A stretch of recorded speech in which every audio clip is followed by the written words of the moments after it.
Are you dating or seeing a man that you really love, but for whatever reason, they don't feel the same way about you? Or are you secretly in love with a friend or colleague and find yourself obsessively thinking about getting him to love you back? It's like you're stuck in this difficult position and unsure of how to move forward or get out. If that sounds familiar, then you have to watch this video and learn what to do when you love a man who can't or won't love you back. Don't go anywhere because we're starting right now. Hi everyone, I'm Dr. Antonio Borrello and I'm a psychologist and a relationship coach. This channel is all about helping you build great relationships so you can grow happy with the people you love. So if you're interested in making your love life the best part of your life, start now by clicking the subscribe button and hit the bell notification so you aren't missing anything. Okay, on to our topic, when you love someone who can't love you back. So let me start by giving you some examples so you know exactly what I'm talking about. The first is a situation where you've been dating a person and you're falling in love with them, but they don't want a commitment or a serious relationship at this time. He doesn't want anything serious or he doesn't want labels. The second example, you have a crush or you're secretly in love with a friend of yours, maybe someone you work with or a classmate or a neighbor, and he doesn't even know how strongly you feel about him. So you have a friendship with this person, but you really want more. And the third situation is when you've dated a guy and had a relationship that has ended, so now he's your ex, but you still see him and you're still in love with him, but he clearly isn't returning the same feelings anymore. It's like an on-again, off-again ex that isn't committing the way he did before. Now, what do all of these scenarios have in common? Well, they're all examples of some form of unrequited love. Unrequited love is a feeling of being deeply in love with someone who can't or won't love you the way that you love him, and it's a very common phenomenon. In fact, research indicates that between 93 and 98% of American adults have had at least one experience with it. And one thing is for certain, the pain of loving someone who doesn't feel the same way about you can be devastating and almost unbearable. In fact, of all the forms of negative emotions you can experience, none of them are as acutely painful as this type of romantic rejection. But why does it happen? Why do people fall so deeply in love with a person who won't return those feelings? First, and this may be difficult to hear and believe, but we have little control over who we start to like and become attracted to. I mean, of course, there needs to be a reason to see that person, and there usually needs to be some interaction. But the feeling enters your life very pleasantly, like a person takes on a special meaning. It might be an old friend or colleague who is unexpectedly seen in a new way. Or it can happen with a new person, but it usually starts by some act or behavior the other person does, some look that they give you, or something they say to you, or some gesture that indicates that they may have some attraction towards you. And then, boom, you notice it. It's a feeling that can strike hard and fast, or it can slowly develop over time. But there's a definite point when things change. When you think back on how your relationship started, you can usually remember the exact moment when the romantic attraction hit you, when you knew you wanted that person. And so you continue to admire them. You become more physically attracted. You see or you think you see the hint of them also liking you back. And then the process is set in motion. And when the feelings are reciprocated, we see the beginnings of dating and even love relationships. But when you're struck with these feelings and they're not reciprocated, for example, when you're crushing on a friend or coworker or even an unavailable person, things can go quite differently. In these cases, a tendency to idealize your crush takes hold and you begin to imagine all of these great possibilities of the two of you together. You imagine how amazing it's going to be. You're going to fall in love. It's going to be the best thing ever and the world is going to be perfect. It becomes this belief that this person will be this utopian ideal of a man for you, the one that you've been waiting for, the one who's going to complete you. And of course, this happens to all couples who are falling in love. That is, they have a tendency to idealize their partner, and the world is blissful and everything is wonderful, and they're drunk in love. But then over time, as they get to know one another and they spend so much time with them, they will slowly appear more flawed than they originally thought they were. The idealization is replaced by reality. You start to see them as human again. And this is the normal pattern. But when you're dealing with unrequited love, you're noticing all of his good features and traits. You're idealizing him and the potential relationship, but you're never really given the opportunity to experience reality, the day-to-day grind. You're never experiencing the friction or seeing his flaws.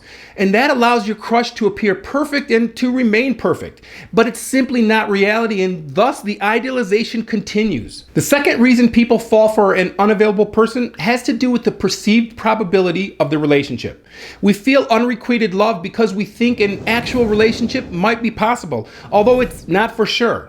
And this can happen when there's a friendship with mixed signals, or we misconstrue the interest of someone else. For example, in cases where you work with the person, you have to interact with him on a regular basis. And when you're in love, you tend to have what psychologists call a confirmation bias, a tendency to grab onto whatever positive signs that he might be interested while discounting or ignoring the negative ones. Of course, this prolongs the hope because there are enough positive signs to seize onto and overinterpret. On the other hand, the man who's not interested often feels guilty and doesn't want to hurt you, and so he struggles with telling the truth versus minimizing the pain that you will feel. So yeah, getting mixed messages certainly makes a person hold on. So how do you know if you're experiencing obsessive unrequited love? Here are 7 signs to look for. Number 1, do you experience intrusive thinking about this person throughout the day? Is your focus or your work frequently interrupted by these intrusive thoughts? Number 2, do you experience an aching desire for him to want you? Number 3, is your mood significantly impacted by his actions or inactions towards you? Number 4, you have an incredible fear of being rejected by him.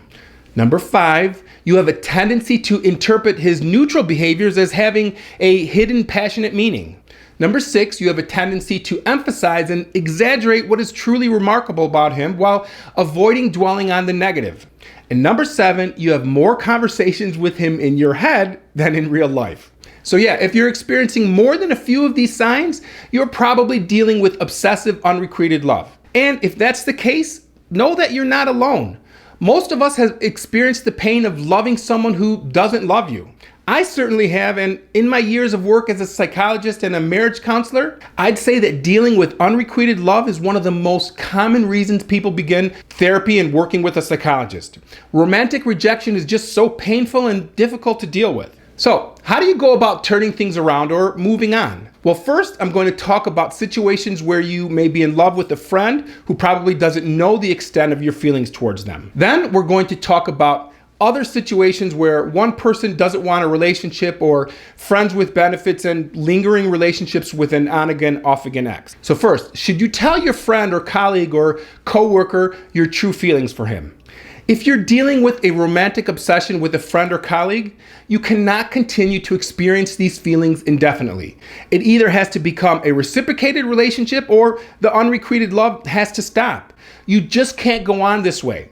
So doing nothing is not an option here. If you continue without doing anything, you will simply fall more in love and more obsessed with him, and it won't be good. So coming clean with your feelings is the first step.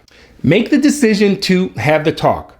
Think about what you'll say and how, and then ask your friend for a time to have a conversation. And when the time comes to have the conversation, you must be as honest and direct as possible, and ask him to be as honest and direct regardless of your feelings. You never know, you might be surprised to find that the feeling is mutual. On the other hand, you must be prepared to hear him tell you that he does not share the same feelings for you. And if he tells you that he's not interested, you must believe him. You must accept his words at face value and not try to look for any alternative explanations or reasons. And you must let go of the hope that he will eventually come to love you.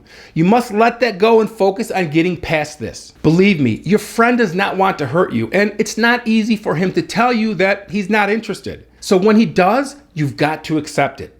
Yes, they will be devastating words to hear, but they will also offer you a conclusion. Dealing with this pain is hard, especially if you're already close to the person that you've fallen for. It's going to be difficult to understand how they can reject you when you've shared so much. However, this does not mean that your friendship has to be over. It is possible to sustain the friendship after your confession, but keep in mind though that it's important to consider your intentions honestly. If you continue the friendship because you're secretly hoping that he will change his mind, then you're not honoring yourself, your friend, or the friendship. In the end, this deception can lead to more pain for you and for your friend.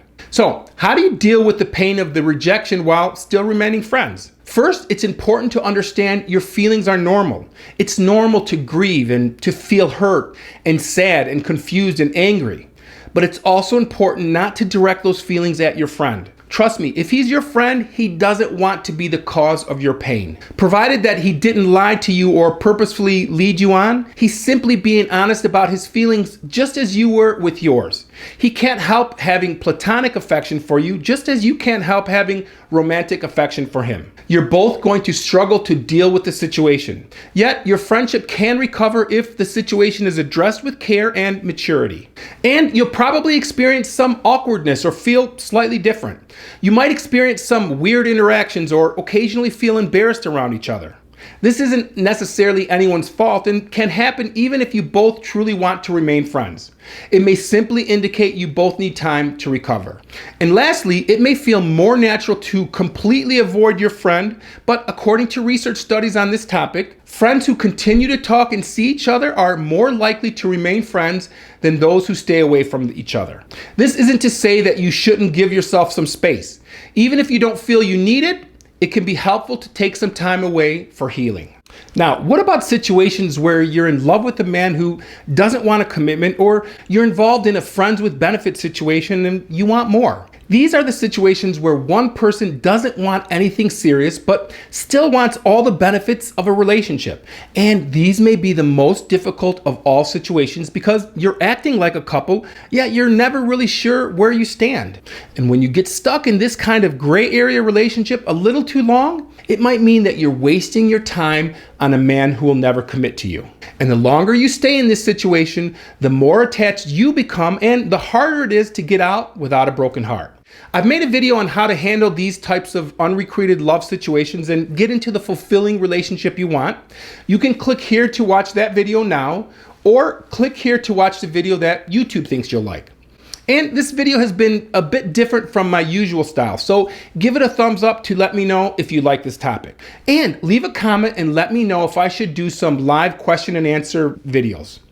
Would you participate in a live stream? Leave a comment and let me know. I'll see you in the next video.